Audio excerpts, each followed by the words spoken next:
Good morning and welcome to another edition of COVID Calls. I'm Christian Peregin, your host, and today we have with us Foreign Affairs Minister and European Affairs Minister Evarist Bartolo. Unfortunately, we've had some problems with the tech, so we're going to be doing this over the phone. Hopefully it works out. So I've just got a photo of the minister over there. Minister, can you hear me?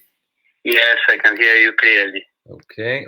I must apologize for not being a digital native. That's fine. That's fine.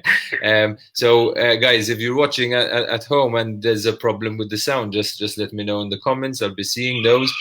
But hopefully we will manage in this way. Minister, this week 5 people died of exhaustion, hunger, dehydration, and another 7 went missing, presumed dead and drowned. So that's 12 lives whose boat had been stranded in Maltese waters. Do you feel at all responsible for these deaths? First of all, to be fair, Chris, even the NGOs who reported this say they are not clear whether it was in Libyan waters or in Maltese waters when they died. I think at the same time that whether they died in Libyan waters or Maltese waters, if they've died, and they've joined the 19,000 immigrants drowned in the sea around us. So it's a huge tragedy. It's a huge human tragedy, and we're caught in this huge human tragedy. Do you feel, though, that given Malta had a legal responsibility to rescue these people at sea, but we chose not to, do you feel a shred of guilt about it as a government member? I feel responsible in the sense that we, as far as I'm informed, we tried, and not only we tried, but we gave information to passing ships. There was a Portuguese ship passing by. That is standard procedure. We had already said that we're not in a position to take care of the sea around us because of the COVID that is stretching our limits on land. And as far as I know, that assistance that was not given for some reason or other. It's a huge problem, Chris. When you mention, I feel. Let me explain a bit. Go ahead. I feel like I'm walking on a, and I think it's not just me. I'm not talking about myself. I don't want to put myself at the center of this because it's much bigger than all of us. And walking a tightrope, wanting to honor the pledge to serve our people, at the same time to not to lose humanity. And it's difficult because we are a tiny country faced with this huge human tragedy. And we find a lot of organizations and other countries ready to judge us and condemn us, but when it comes to seeking help and assistance, then they are totally impotent. Minister, just we'll get into that in a few minutes. But when we say that, okay, we're struggling to keep up with the pandemic, COVID-19, and obviously our resources are stretched. Just to be clear, once the COVID-19 issue passes, will Malta happily honor its international obligations of search and rescue at sea again? Listen, I think, Chris, even if one reads what Filippo Grandi has just said, Filippo Grandi is the Commissioner for Human Rights of the United Nations, Human Rights of Refugees. They interviewed him these days on Euronews, and he said that he can understand how different countries, he mentioned Italy, but there's obviously also Malta, he said a lot of countries have closed their borders and have said that they are not in a position to honor what they usually do, including countries like Holland and Belgium. They've closed their borders and are not allowing asylum seekers in. They do it on land, and so there, everyone, not everyone, they're in the streets, they don't drown, so we don't hear stories about them. But what happens afterwards? What I'm saying is, and even Filippo Grandi saying this is a difficult, very difficult moment. I think we would need to revisit the decision that we have taken because of the extraordinary situation that we are in now. you take extraordinary measures. But I would say, Chris, and I say this in all responsibility, and it's very painful to say this, even when COVID passes, our resources are still going to be very, very stretched when it comes to dealing with this huge human tragedy, where it is anticipated that more dinghies are going to leave the coast of Libya to head towards Europe. How long are we going to keep on being abandoned and face this on our own? And when I say face this on our own, Italy has to deal with those who go in that direction, and we have to deal with those who come in this direction. How long are we going to keep on? So hold on. So We'll talk about EU solidarity very soon, but just to understand a bit our position on current rescues. Currently, if a Maltese boat is stranded at sea, do we have the resources to go and save that boat? I know. I've been told that the armed forces resources are very stretched at land, and I don't know whether they are. And what I know that they would do, like they've done for different boats, is to give a notice for it to be assisted. But they would be able to guarantee the safety of a Maltese citizen at sea, right? If something goes wrong. Honestly, Chris, I don't know. I wouldn't know that logistical detail. All I know is that we've been told that they're not in a position to give assistance at sea because all their energies and forces are concentrated on that. And there was a report in the New York Times that Malta actually sent its resources to a boat on Monday, Thursday, and these resources actually sabotage the engine as opposed to rescuing the migrants at sea. The government seems to have not denied this yet. How come? Did it happen or not? You know, as far as I know, that is also now under the attention and the focus of a magisterial inquiry, and obviously I'm not going to comment about that. I'm not going to. So we don't have a denial from the government about whether the resources that are stretched actually went out at sea and instead of rescuing, sabotaged a boat that was eventually then rescued later. Yes, as I said, it's a magisterial inquiry. Subject, and I'm not going to. And the magisterial inquiry was just a few days before.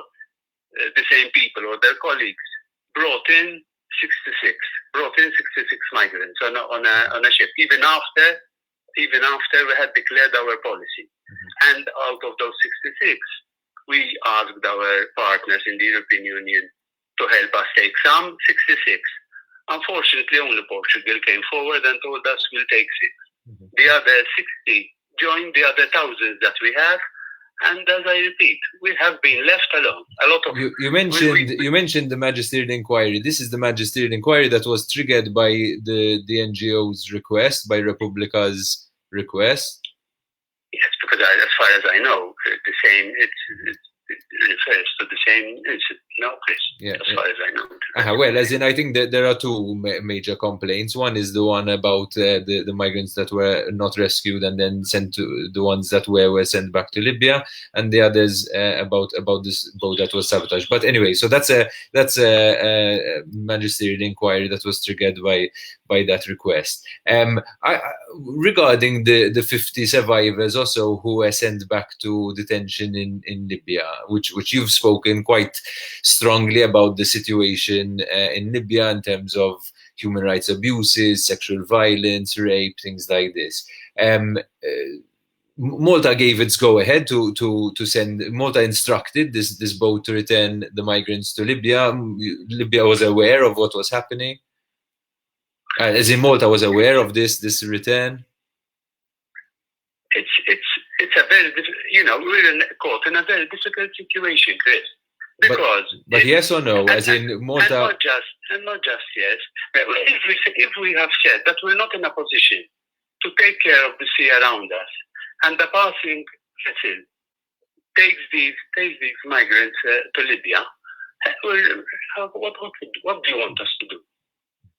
What do you want us to do? So we because obviously you get it either way, Chris. If you don't go out because you don't have the resources, you are accused of sabotaging or of putting people's lives at risk. Let's bring them on shore.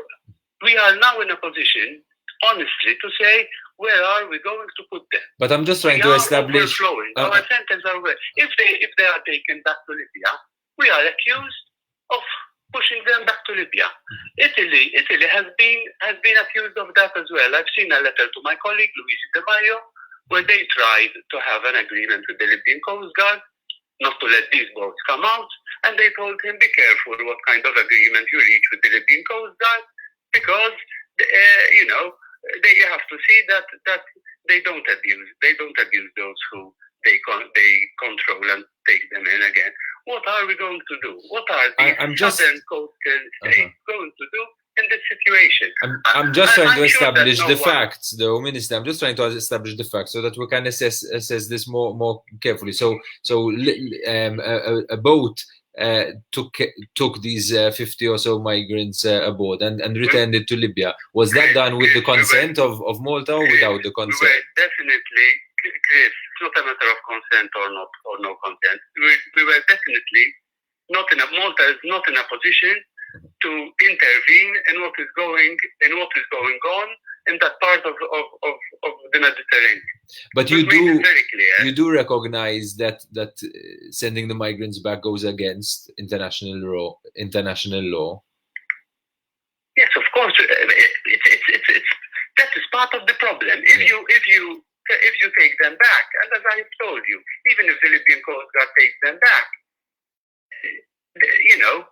a nation that has a cooperation with them, like Italy, is also accused of not caring for the rights of migrants. I would be the first one to recognize that every person, not only has the right to life, but to be treated with dignity.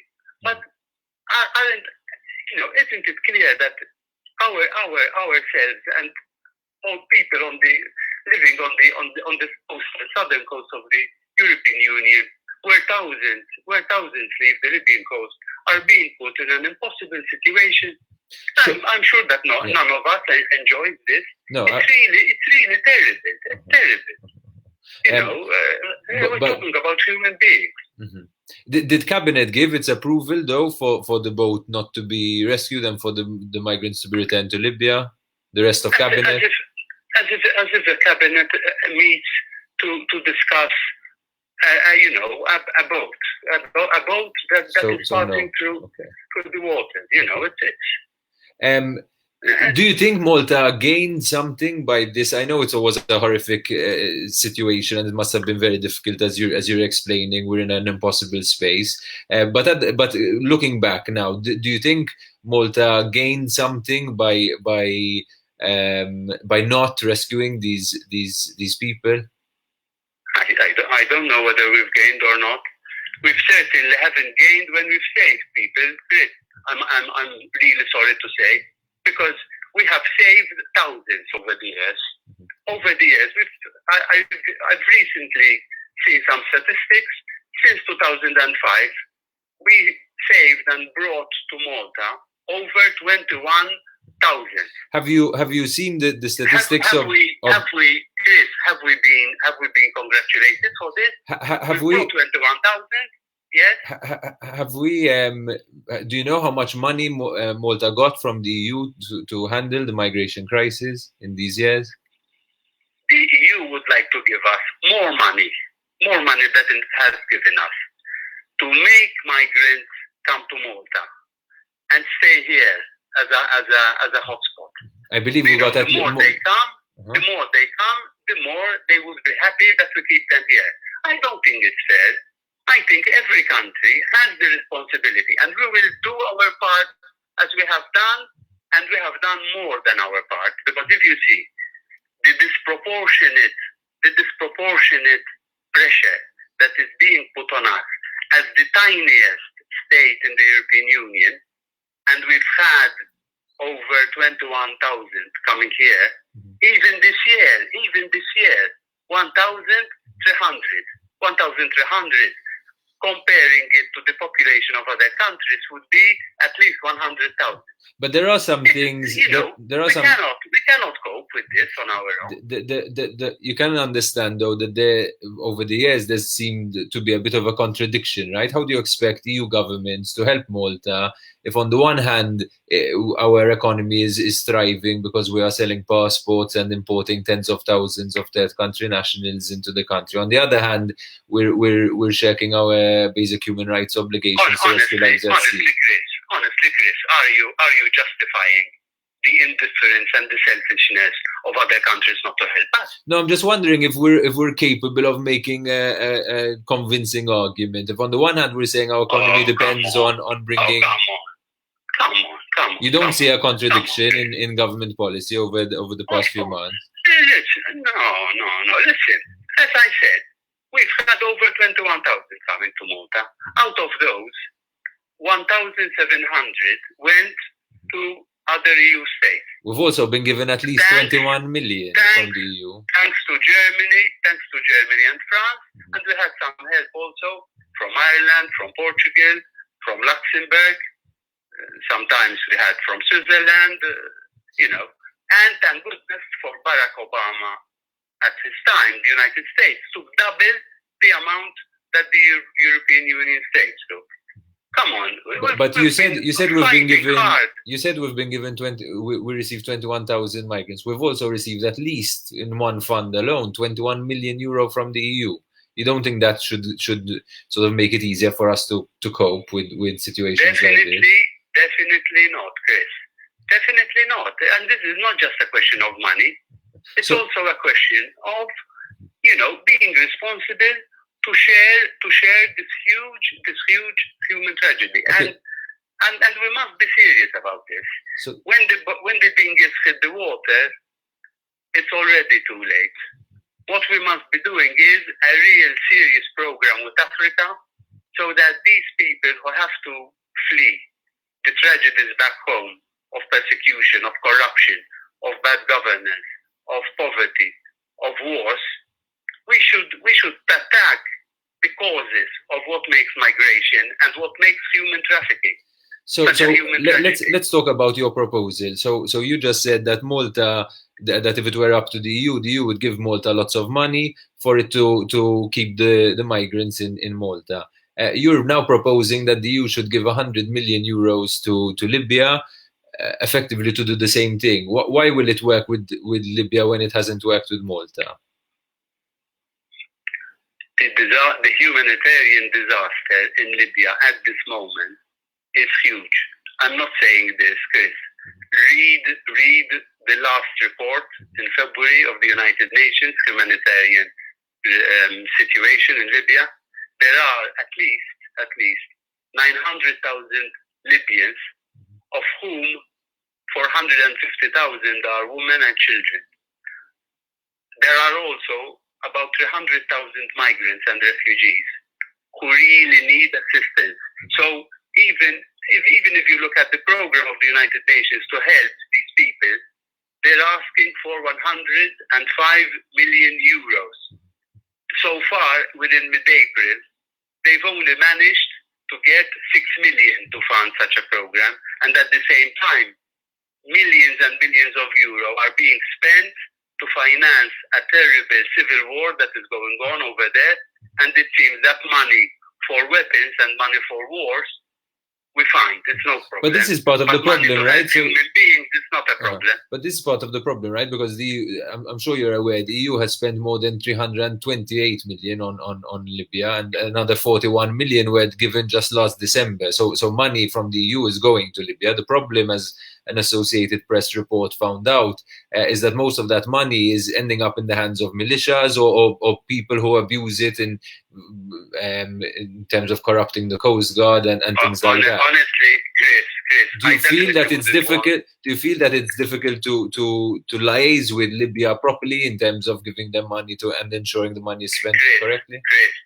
Chris, that's why I'm mentioning the United Nations, because the only way we can try to reach those people who are really in need is through agencies like the United Nations. So you don't give it to people who can take it for themselves, but you give it to the United Nations, which has a network of support on the ground, and to use it for humanitarian purposes.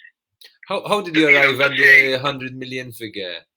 I've just told you, the United Nations humanitarian response said they need 105 million, and they only have 6 million so far. Mm-hmm. And you want that money to come from the EU, right? Not from the UN, just to understand. Well, from the EU, because the EU has just given 250 million to Tunisia and 89 million to Egypt. I'm just asking for this because now Libya, this assistance needed also for COVID-19, because it's spreading over there and it's going to cause more distress and bring about more desperation among the migrants, and the pressure to leave Libya and to see only, your only hope is to take the money, is to take the dinghies, to pay the little money that you have. I'm informed that they are now charging about 600 euros per person to get on a dinghy and try to reach Europe. We must alert the EU and other countries to the humanitarian disaster that is taking place in Libya. But it's another ignored war there. To make this point heard, must we leave people drown? So wasn't there an option to for example, rescue the most vulnerable people? That woman who was saying, take my kid instead of even if you don't take me. Is there a consideration? Chris, I told you that even after that policy was announced, we brought in 66 people. So it's to give a caricature of us as Dracula, as very heartless people, as if we have no humanity in us, and that we can take such decisions lightly. I don't think it's fair. Because it is a difficult decision, right? As in, you and your colleagues, I want to understand that how you deal with it on a human level, since it's terrible. It's terrible, Chris. It's terrible. It's terrible because whatever you do, and as I said, I've learned from a very early age that politics is the art of the possible. We are being asked to do the impossible, and I talk to EU commissioners, and they tell me it's true. You're right. You must be helped. I talk to high officials in the Vatican, and they tell me yes, true. You mustn't be left on your own. You must be helped, and Europe must find the value of solidarity. I talk to UN officials, and they say, true. You need to be helped. We get a lot of encouragement. We get a lot of yes, you should do this, you should do that. And as I said, unfortunately, there are institutions and organizations which are very good at judging us and condemning us and ensuring that we follow what our obligation should be. But isn't it a tragedy that then there aren't institutions to help us not to come to the situation like this? I think it is, but it's Malta's going to face a problem even after COVID passes. In fact, you're not giving the guarantee. If more people are going to leave Libya, the coast of Libya, and there are thousands there, if they are going to leave, and the reports that we have on the ground from people who have the welfare of these people at heart, these circumstances are evolving in a way that there will be more pressure on them to leave. What are we going to do in the coming months?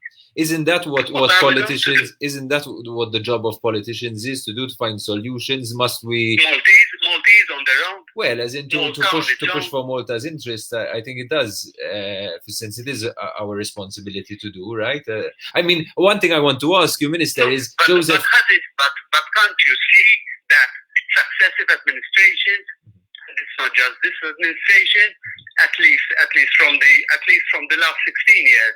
For the last 16 years, we have been telling the other countries, please shared the situation with us, shared this challenge with us. Well, it seems the problem, I think, partly seems to be that at times this is an emergency problem, and at times it's almost a welcome one, right? As in when there were times when Joseph Muscat was telling us we desperately need to get more and more third country nationals to prop up our economy and economic growth, it was obviously quite difficult for us to be making the arguments that we can't contain 50 people and above. No, you don't consider that change in... I don't think that this is a fair way of looking at it, because the situation of human trafficking from Libya is larger than Italy, is larger than Spain, is larger than Malta, so is our larger economic than Greece, growth. and we have to do it together. Even with Malta's economic growth, how can we, that we had before, and now we're going to face big challenges after COVID, the way the GDP will shrink and the way jobs will be lost. Forget that. Even if we were to remain in a situation of a prospering economy, how can we on our own deal with those numbers?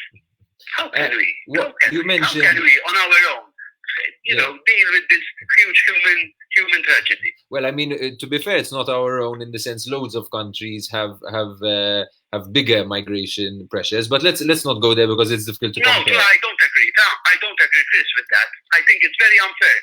Take the proportion of migrants in each and every country, and you'll see what Malta has to shoulder and what Malta has to carry. The burden that I'm saying internationally as well. Is higher than the others in terms of disproportionate pressure on Malta. Okay. I think that is irresponsible to make a statement like that.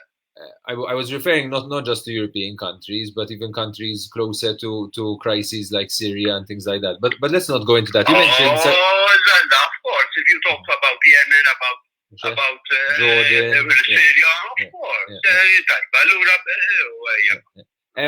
You mentioned... We're supposed to be in a European Union, which has the values of humanity, of democracy, of solidarity, of freedom. So when it comes to certain areas, we are a union. When it comes to other areas, we're not a union. Like when it came to try to get the medical supplies and to get the medical equipment that we needed for COVID in Malta. All of a sudden, the single market became 27 national markets, and there were bans. There were bans on exports of medicine, of personal protective equipment, and we had to raise our voices as well. Minister, and then the European Union becomes worried that we seek help elsewhere. What do we do? What do you do in a situation like this? Minister, you mentioned successive governments. One thing successive governments seem to have done, even from as back as the time of Edifen Akadami, is that whenever they're first faced with a big migration issue, the first instinct is to send them back or to not let them in. The most recent case we can see is when Joseph Muscat did this in 2013, I believe, and then he grew to regret that decision and today speaks against pushbacks.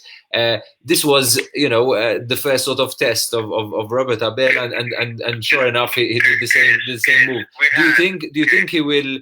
Do you think time will make him see that this wasn't the right move, like it did with Joseph Muscat?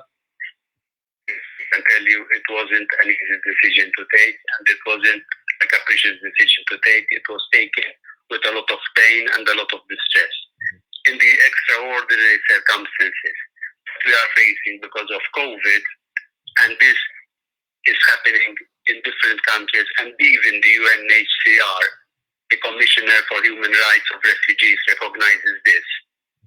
Okay? It is understandable. It's a painful decision. It's a difficult decision, but it's understandable. A decision that will be taken again? Chris,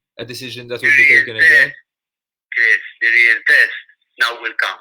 But not just for Malta, because this is where it's unfair. Where all the focus is placed on a tiny island like Malta. And those who have the moral responsibility to share this huge human tragedy with us just share their responsibility. I don't think it's fair. Although our responsibility was the immediate rescue, right? The other responsibility is to share the burden of migrants coming to Europe. It's a bit different. And you know what happens then, Chris? It's always, history is made up of a lot of immediacy, of immediate. So you save them, then you bring them ashore.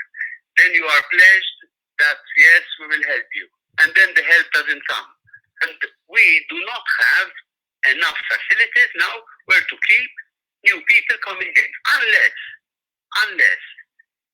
other European countries, not just in the European Union, because as I said, it's ironic that we found more help from Barack Obama than from the rest of the European Union. Barack Obama's United States took double the amount that other European states took. So some help is coming. So some help is coming, as you know, you're saying that they need to take all the migrants we rescue. Is that the point? If we are helped more, we would be more in a position then obviously to carry out all our responsibility. We will play our part. Are we saying no, we don't want to participate in this?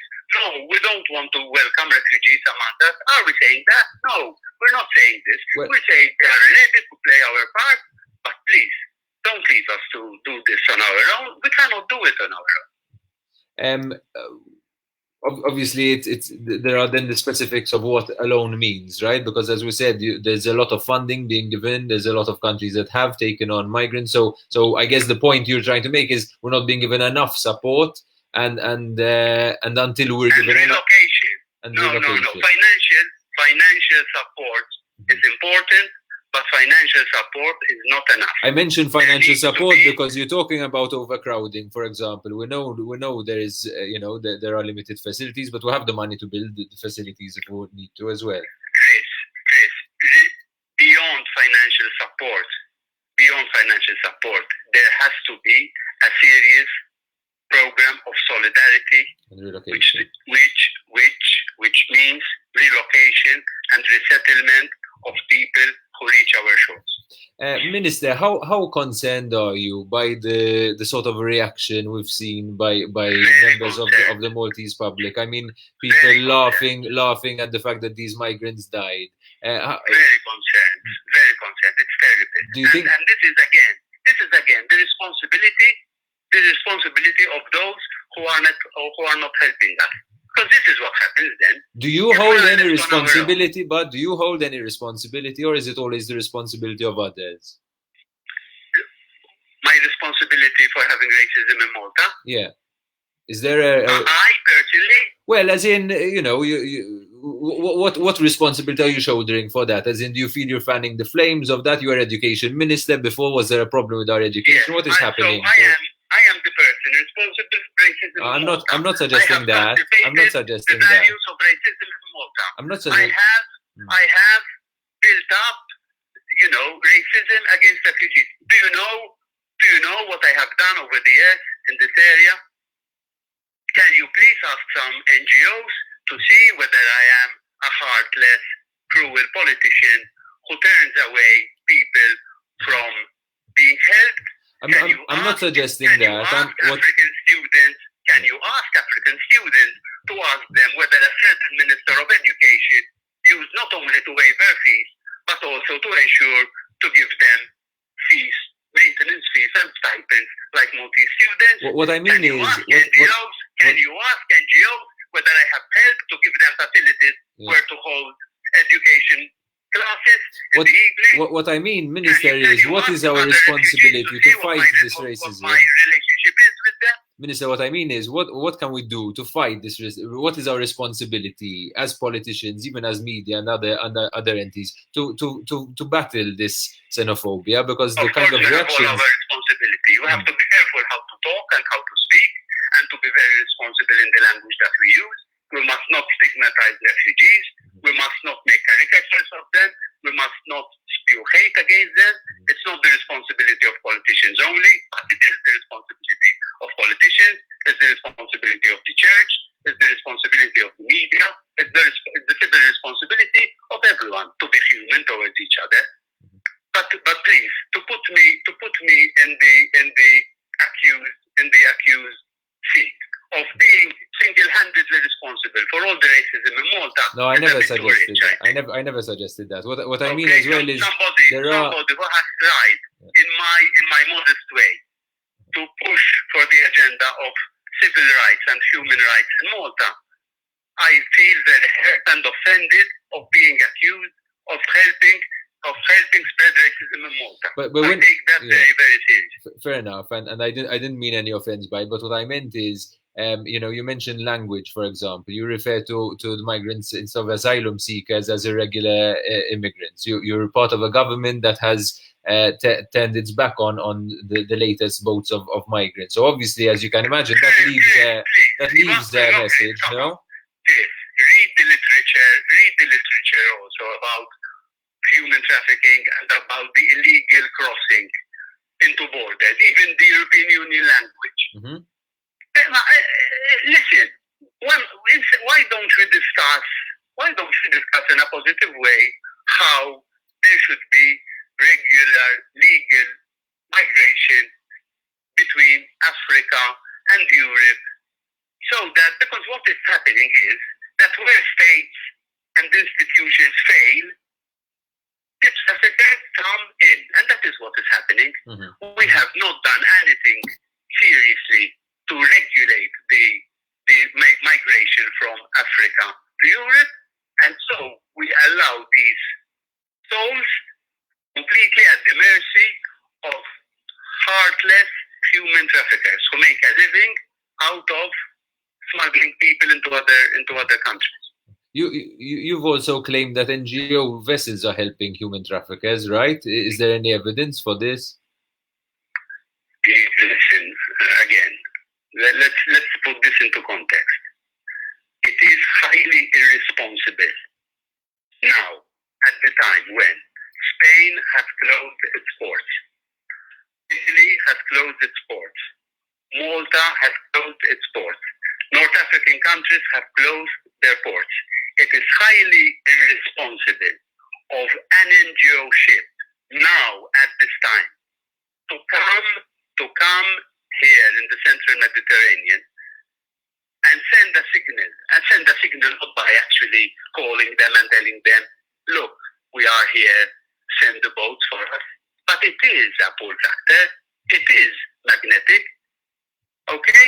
I'm not saying that all the human trafficking is because of the NGO ships, but it is very irresponsible of a German NGO ship to come to the Mediterranean and know that all the ports are closed and provoke incidents like this.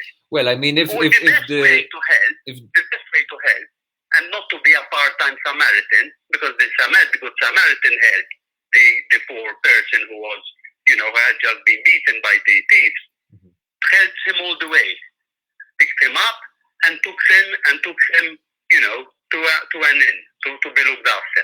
The best way to do that would be to pick them in the Mediterranean and take them to Hamburg, and then land over there and take care of them.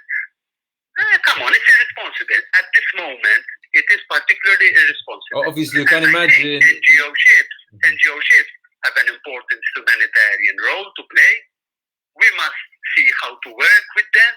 But at this moment, to come to the Mediterranean and do it is highly irresponsible. I mean, I have to contest that a little bit, because when governments are shirking their responsibilities, their international obligations to rescue lives at sea, and saying that they don't have the means to do it, and using that as the sort of excuse not to do it, then surely NGO ships that are actually offering their resources to conduct rescues at sea, when in the absence of governments doing that, surely this is something we should laud them for rather than criticize them for. Chris, please listen to me. What I told you at this moment, when you know that the ports are closed, and I repeat, in Spain, in Italy, and in Malta, to come and do that is irresponsible.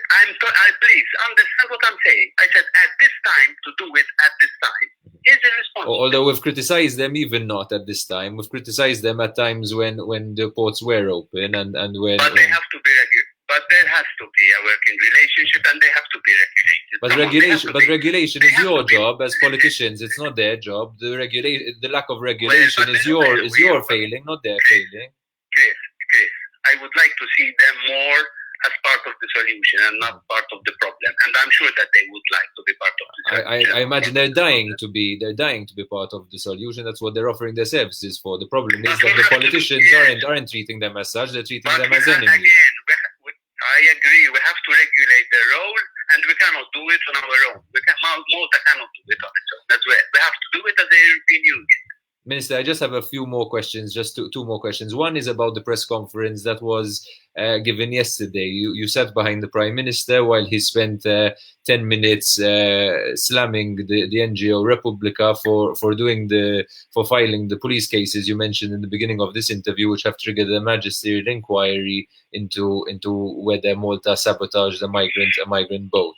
Were you comfortable during that press conference, and don't you feel it was a bit heavy-handed of the Prime Minister to come out on the attack like that about an NGO, again, another NGO that is ultimately saying, want truth and justice in this case? Was there something wrong with their actions? What I find wrong is to politicize everything, to be sanctimonious, and to be very selective in what you attack and when you take action. Okay, I have told you that this is a human tragedy what we are dealing with, and to make politics and to play politics with that is highly. I object to it. That at a time when we face a lot of pressure, and even the way this conversation and this interview has evolved, it's as if we are not living in extraordinary times. It's as if there is no COVID-19. Well, but you've said it yourself. Yes, but it's not fair because you said it yourself that even after COVID, there's no guarantee that you're going to open the ports to refugees and NGO boats again. So we have to take it in the context of with and without COVID, right? And yes, and our health authorities and our doctors, our medical community has not said that we don't have the resources to take care of the migrants at sea, unsea. They've said we should and we do, and there's nothing stopping us from doing so. Yes. There's nothing stopping us from doing that. As if we're not facing this big challenge. No, we are facing this big challenge, but that doesn't mean you can't put 50 people in quarantine as we did before. It's not a. It doesn't mean we let them die. I mean, over here we've let people die. Chris, the point is, if we do not have facilities, if we do not have enough centers, and they keep on coming, tell me, please, what are we going to do? What are we going to do? Well, possibly build some more centers. Listen,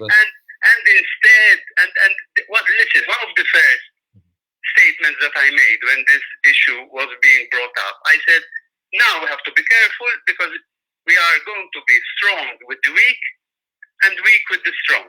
And what happens in this case? Malta is attacked. I have made it very clear that refugees and migrants are victims. But so are we as a small country because we have been abandoned by so many others. Instead of putting our voice together and telling the others, listen, help us because you're putting us in such a difficult situation, even in such a difficult moral situation. No, what we do is we turn on each other here.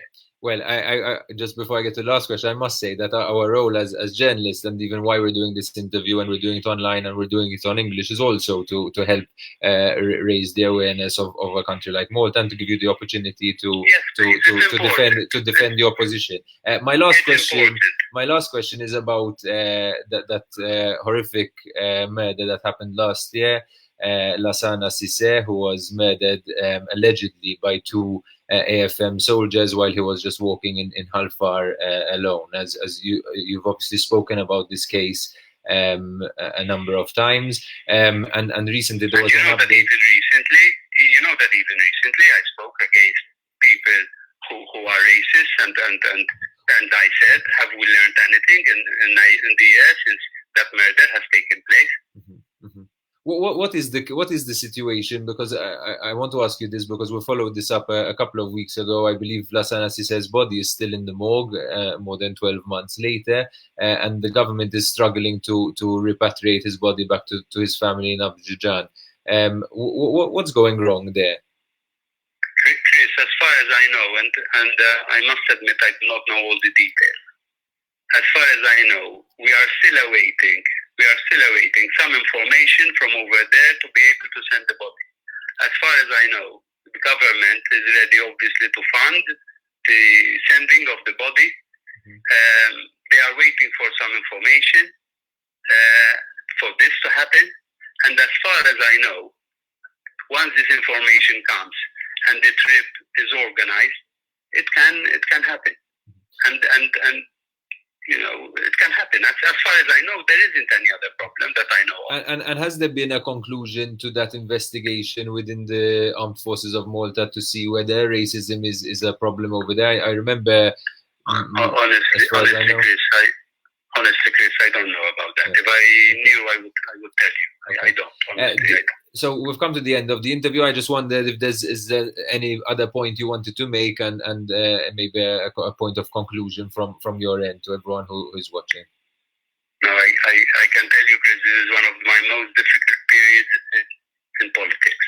I thought I had passed through enough, but this is the most difficult one, because, as I said at the beginning of the program, we take the oath to serve our people. We have to be loyal to that oath, but I don't think it should mean that we lose our humanity and forget that other people are humans as well. And this is a huge. I keep on saying it. This is a huge human tragedy, but we cannot deal with it on our own. Thank you very, very much for being with us, Minister, and thank you. Have a good weekend. Bye-bye. So that brings us to the end of COVID calls. As we said, that was Malta's Foreign Minister Evarist Bartolo joining us by telephone, and he spoke about this being the most difficult moment of his career. Mr. Bartolo has been in politics for many years.